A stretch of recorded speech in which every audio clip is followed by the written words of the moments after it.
kita kedatangan narasumber yang sangat istimewa.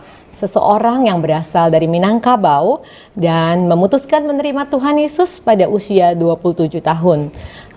Inilah alasan dia meninggalkan Islam. Itu SD kan pelajarannya pelajaran agama Islam. Iya. Nah, itu pernah terbersit di pikiran saya, apa sih yang terjadi kalau kita mati? Terus kita mati ini kemana sih? Gitu. Iya. Nah, itu pertanyaan saya ajukan kepada guru. Nah, guru saya waktu itu bilang gini, kalau mati dikubur. 7 langkah orang terakhir pergi dari kubur kita, itu kita didatengin oleh malaikat. Lalu apa yang terjadi? Oh, nanti setelah kita diwawancara, kita masuk ke dalam sesi yang namanya azab kubur. Nah, di sesi ini tadi kalau ketahuan kita suka bohong, lidahnya panjang dipotong, panjang dipotong, panjang dipotong, panjang dipotong. Saya bilang ngeri amat ya gitu. Setelah hari kiamat, sangkakala ditiup. Kemudian manusia bangkit dari kuburnya dan menuju Tuhannya, menuju timbangan amal. Manusia-manusia yang senantiasa berbuat dosa di dunia berkata, celakalah kami, siapa yang membangkitkan kami dari tempat tidur kami. Berarti di dalam kubur mereka tertidur. Kita lihat Fir'aun dan pengikutnya yang zalim. Di alam kubur kepada mereka diperlihatkan neraka setiap hari. Kenapa dipakai kata diperlihatkan? Karena dosa belum ditimbang. Jadi siksaan dalam kubur itu diperlihatkan neraka. Itu yang membuat orang tersiksa. Coba Anda bayangkan kita setiap hari diperlihatkan kengerian neraka. Jelas sangat tersiksa.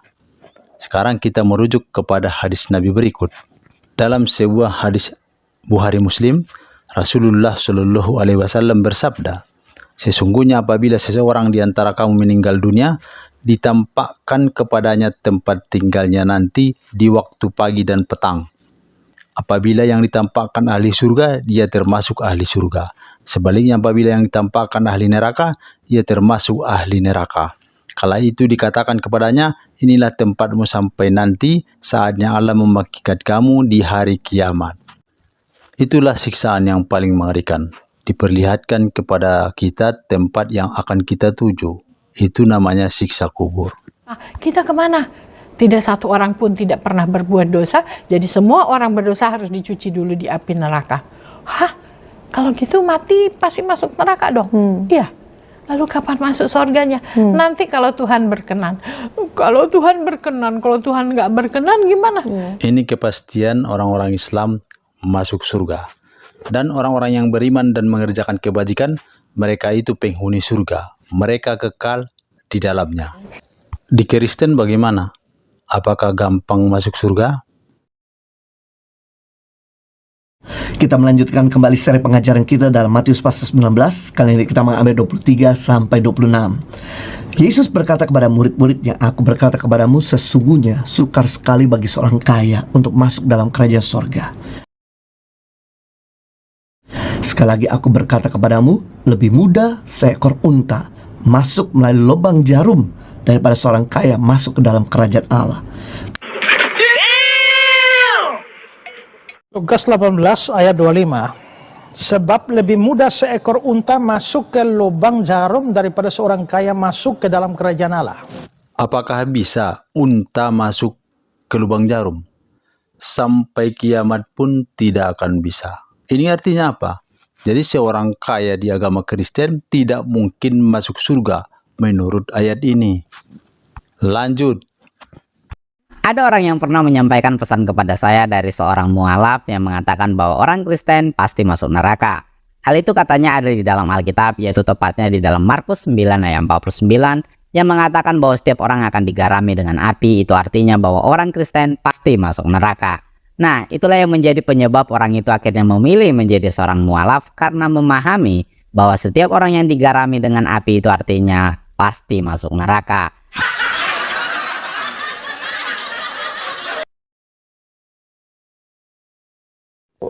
Ibu lahir di Padang 18 November 1953, benar ya Bu?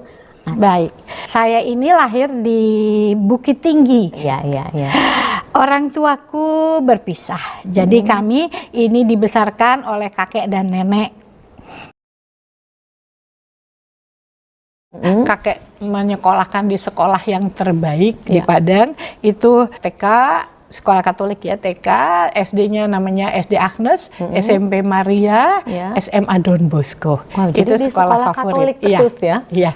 Oh, ternyata ibu ini sekolah di sekolah Katolik mulai dari TK loh sampai SMA. Jadi wajar ibu ini mempunyai pandangan yang berantakan terhadap Islam. Dari TK malahan Iya, ya Bu ya, dari dari TK, TK, SD, SMA, Iya. SMP, SMA, itu semuanya di sekolah Katolik ya. Iya. Nah, Setelah menyelesaikan sekolah di Padang, Uni pun pergi merantau ke Jakarta. waktu saya pindah ke Jakarta, ya singkat cerita lah, Ya. ketemu sama ada cowok ganteng. Wah, jatuh cinta. Ya, begitulah ya. Iya, iya. Nah, karena kita kan juga tidak gampang lah ya Bu. Iya, Ya, dia kan Kristen, aku Muslim. Iya, Ya, betul. dia kan Kristen, aku Muslim. Iya. Begitu banyak pemuda Muslim di Jakarta, tetapi si Uni ketemu dengan pemuda beragama Kristen. Ini mengherankan kita. Di Jakarta itu banyak pemuda-pemuda Muslim dari Padang, pemuda-pemuda Muslim Minang. Bisa jadi si Uni ini memang komunitasnya komunitas Kristen, karena tadi mulai dari TK sampai dengan SMA dia sekolah di sekolah Katolik. Kemudian pergi dia ke Jakarta. Dia juga ketemu dengan pemuda Kristen dan jatuh cinta. Kemudian menikah dengan pemuda Kristen tersebut. Jadi ini membuat kita curiga bahwa si Uni ini kemungkinan ya dia Kristen dari lahir. Ya, kan kalau cinta sudah melekat, Melekat. tai kucing rasa coklat.